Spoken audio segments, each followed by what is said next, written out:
नमस्कार दोस्तों, आज हम खांसी के बारे में बात करेंगे। खांसी यानी कि कफ। कफ का मतलब होता है, लैंग्वेज आप जो कॉमनली यूज करते हैं उसका मतलब होता है कि बलगम बनना, लेकिन हमारी मेडिकल लैंग्वेज में इसे हम कहते हैं खांसी। कफ यानी खांसी।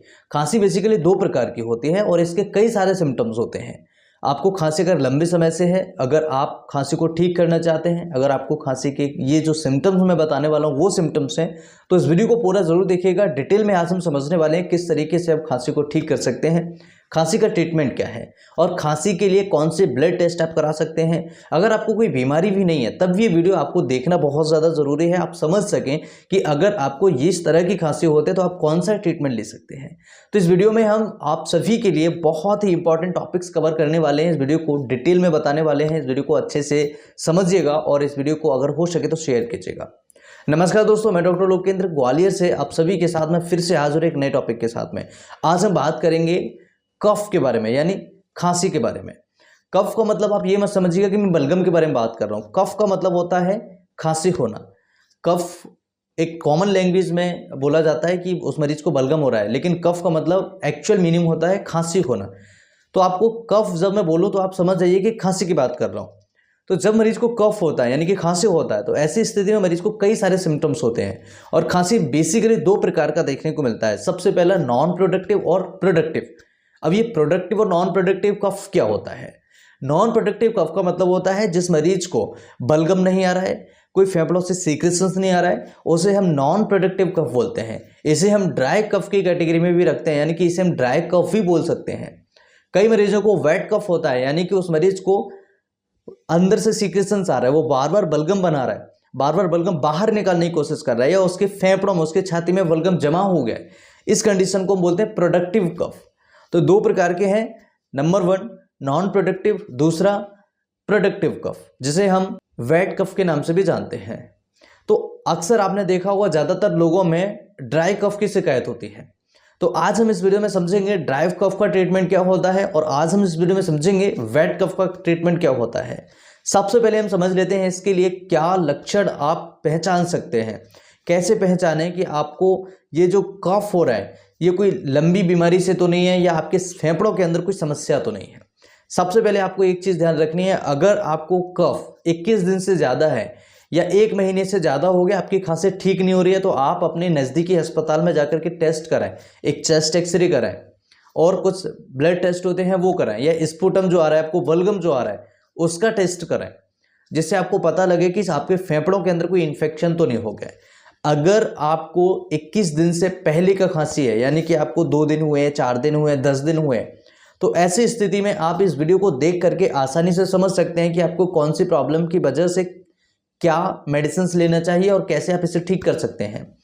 सिम्टम्स की बात करें तो 5-6 सिम्टम्स होते हैं जिन्हें आप समझ सकते हैं। सबसे पहला सिम्टम्स होता है दोस्तों, आपके गले के अंदर दर्द हो सकता है, यानी कि आपके गले में आपको लग सकता है कि पेन हो रहा है, इरिटेशन हो रहा है, हल्की हल्की टिंगलिंग आपको देखने को मिल सकती है। कई मरीज ऐसे होते हैं जिनको खांसते समय छाती में दर्द होता है। अगर छाती में दर्द हो रहा है खांसते समय, तो आप अपने नज़दीकी डॉक्टर से ज़रूर मिलें। हो सकता है कि कोई ऐसा इन्फेक्शन हो जो आपको और ज़्यादा तकलीफ दे सकता है। इसके अलावा दोस्तों कई मरीज ऐसे होते हैं जिनको रात में खांसी होती है। तो सबसे पहला सिम्टम्स था कि उस गले में उसको दर्द हो रहा है, इरिटेशन हो रहा है। दूसरा सिम्टम्स होता है मरीज को रात में खांसी होती है, जिसमें हुफिंग कफ सबसे कॉमन होता है।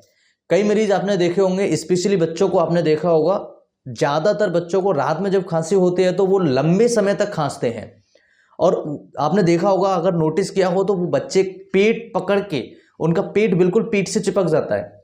अगर आप नोटिस करें, अगर आसपास आपको कोई प्रॉब्लम है किसी को, या आपके घर में बच्चे को ये दिक्कत है, या आपको ये दिक्कत है, हुपिंग कफ है, अगर बच्चे का पेट पीठ से चिपक रहा है, इसका मतलब उस मरीज को हुपिंग कफ हो सकता है और लंबे समय तक खांसेगा। तो हुपिंग कफ का भी इस वीडियो में ट्रीटमेंट समझेंगे हम। इसके साथ में दोस्तों मरीज को शॉर्टनेस ऑफ ब्रीथ हो सकता है, यानी कि उस मरीज को जल्दी जल्दी सांस लेगा, मरीज शॉर्ट ब्रीदिंग करेगा, जल्दी जल्दी सांस लेगा। इसके अलावा डिफिकल्टी इन ब्रीदिंग हो सकता है, यानी कि सांस लेने में उसको तकलीफ हो सकती है, सांस लेते समय उसको दर्द हो सकता है। इसके अलावा दोस्तों आपने कई मरीज ऐसे देखे होंगे जो लंबे समय तक खांसते, उनका चेहरा जो होता है ब्लूइश हो जाता है। व्लूइस होने का कारण ये होता है जब हम लंबे समय तक खांसते हैं तो हमारे शरीर के अंदर ऑक्सीजन की कमी होने स्टार्ट हो जाती है। कॉमनली आप इस चीज को नोटिस नहीं करते हैं, लेकिन जब मरीज लंबे समय तक खांसता है, कोई अगर शरीर के अंदर कोई समस्या है तो वहां पर आपके फेफड़ों से ऑक्सीजन का जो एक्सचेंज होता है वो कम हो जाता है। ऐसी स्थिति में आपके चेहरे पर व्लूइस देखना, कलर जो होता है व्लूइस कलर आपको दिखना स्टार्ट हो जाएगा। अगर ऐसे सिम्टम्स हैं तो उस मरीज को तुरंत अस्पताल लेके जाएं। हो सकता है क्योंकि बड़ी समस्या की वजह से ऐसा हो रहा हो।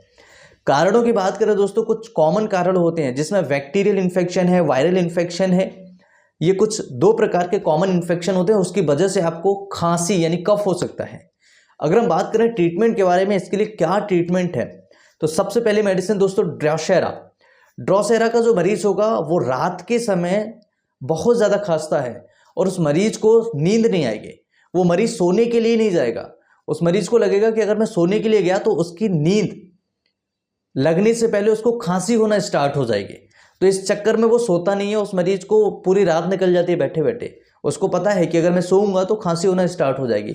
सूखी खांसी होती है मरीज को, बिल्कुल ड्राई कफ होता है उसको बिल्कुल बलगम नहीं आएगा और लंबे समय तक मरीज खांसता है। उसको हॉर्नेस ऑफ थ्रोट होता है, यानी कि उसको गला भारी भारी होने लगता है। अगर ऐसा सिम्टम्स है तो ड्रोसेरा बहुत अच्छा मेडिसिन है। 30 पोटेंसी में 4 बूंद सुबह, 4 दोपहर, 4 शाम को लें। और अगर लंबे समय से है और बहुत ज़्यादा तकलीफ है मरीज को तो आप इसे रिपीट कर सकते हैं। जैसे बार बार जल्दी जल्दी अगर दिक्कत हो रही है तो आप इसे 2 घंटे में रिपीट कर सकते हैं और आप 2 दिन तक 3 दिन तक इसे कंटिन्यूस रख सकते हैं। बहुत अच्छे रिजल्ट्स आपको मिलेंगे। दूसरी मेडिसिन है दोस्तों ब्रायोनिया। बिल्कुल ड्राई कफ है मरीज को रात के समय खांसी ज़्यादा होती है, उसका गला सूख रहा होता है। ऐसी स्थिति में आप ब्रायोनिया 30 पोटेंसी दे सकते हैं। 30 पोटेंसी की 4 बूंद सुबह, 4 दोपहर, 4 शाम को दें। मरीज बहुत जल्दी रिकवर होगा, उसको बहुत जल्दी आराम मिलेगा। साथ ही साथ ब्रायोनिया का मरीज होता है उसको सिर में दर्द होता है, खांसी होगा उसके साथ में सिर में दर्द होगा, थोड़ा बहुत मोशन करने पर उसको सिर में दर्द स्टार्ट हो जाएगा। मरीज सोने के लिए नहीं जाएगा, उसको पता है कि अगर मैं सोने के लिए गया तो उसको खांसी होना स्टार्ट हो जाएगी। ऐसी स्थिति में ब्रायोनिया 30 पोटेंसी में आप दीजिएगा। 4 बूंद सुबह, 4 बूंद दोपहर, 4 बूंद शाम को दीजिए, बहुत अच्छे रिजल्ट्स मिलेंगे। अगर हम ड्रोसेरा की बात करें तो ड्रोसेरा का जो सिम्टम्स होगा, जो मरीज होगा उसको हॉर्सनेस होगा, ड्राई कफ होगा, बहुत ज़्यादा उसको खांसी होती है। लेकिन मरीज जब खांसना स्टार्ट करेगा तो लंबे समय तक खांसेगा।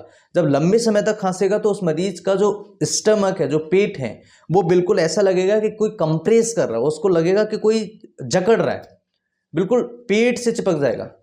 अगर ऐसी स्थिति है, उस मरीज को अगर ऐसा लग रहा है लंबे समय तक खांस रहा है, सूखी खांसी है, उसका गला भारी हो रहा है, तो ऐसी स्थिति में आप ड्रोसेरा 30 पोटेंसी 4 बूंद सुबह, 4 दोपहर, 4 शाम को दे सकते हैं। बहुत अच्छे रिजल्ट्स मिलेंगे। और मरीज को अगर एक्यूट प्रॉब्लम है और उसको बहुत ज़्यादा तकलीफ है तो उसे 2-2 घंटे से रिपीट करें, बहुत अच्छे रिजल्ट्स मिलेंगे। तीसरी मेडिसिन है दोस्तों एंटिमटाट। एंटिमटाट बहुत अच्छा मेडिसिन है। अगर किसी व्यक्ति को राइट साइड में सोने से, यानी कि अगर वो राइट साइड की करवट लेके सोता है मरीज, तो उस मरीज को खांसी होना स्टार्ट हो जाएगा और उसको जल्दी आराम भी मिल जाएगा। तो अगर ऐसी स्थिति है आप उस मरीज को एंटिमटाट दे सकते हैं। एंटिमटाट बहुत अच्छा मेडिसिन है, खांसी के लिए, ड्राई कफ के लिए बहुत अच्छा मेडिसिन है। और दोस्तों कई ऐसे मरीज होते हैं जिनको बहुत ज़्यादा एकदम से एक्सपोजर आने से, जैसे कि अभी सर्दियों का सीज़न चल रहा है, सर्दियों के सीज़न में बच्चे अगर बाहर गए, हम बाहर गए, थोड़ा बहुत अगर उनको कोल्ड एक्सपोजर लगा और घर पर आने के बाद में उनको खांसी जुकाम हो जाता है, खांसी, कॉमन कफ कोल्ड वगैरह हो जाता है, तो ऐसी स्थिति में आप एक्कोनाइट दे सकते हैं। एक्कोनाइट 30 पोटेंसी सुबह 2 बूंद दोपहर, 2 बूंद शाम को दे सकते हैं जिनकी उम्र 10 साल से कम है। और जिनकी उम्र 10 साल से ज़्यादा है वो 4 बूंद सुबह, 4 बूंद दोपहर, 4 बूंद शाम को ले सकते हैं। 10 दिन तक आप इस मेडिसिन को कंटिन्यूसली कर सकते हैं। बहुत अच्छे रिजल्ट्स आपको मिलेंगे। बहुत आसानी से आप इस मेडिसिन की मदद से अपनी खांसी को ठीक कर सकते हैं।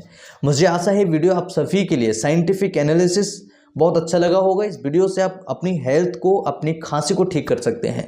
वीडियो अच्छा लगे तो लाइक करें, चैनल को सब्सक्राइब करें, ये फ्री ऑफ कॉस्ट है। सब्सक्राइब करने के कोई पैसे नहीं लगते हैं। अगर आप चाहें तो इस वीडियो को शेयर कर सकते हैं। कई लोग फ्री ऑफ कॉस्ट इस वीडियो को देखने के साथ अपनी प्रॉब्लम को ठीक कर सकते हैं। नमस्कार, thanks for watching, have a nice day, जय हिंद।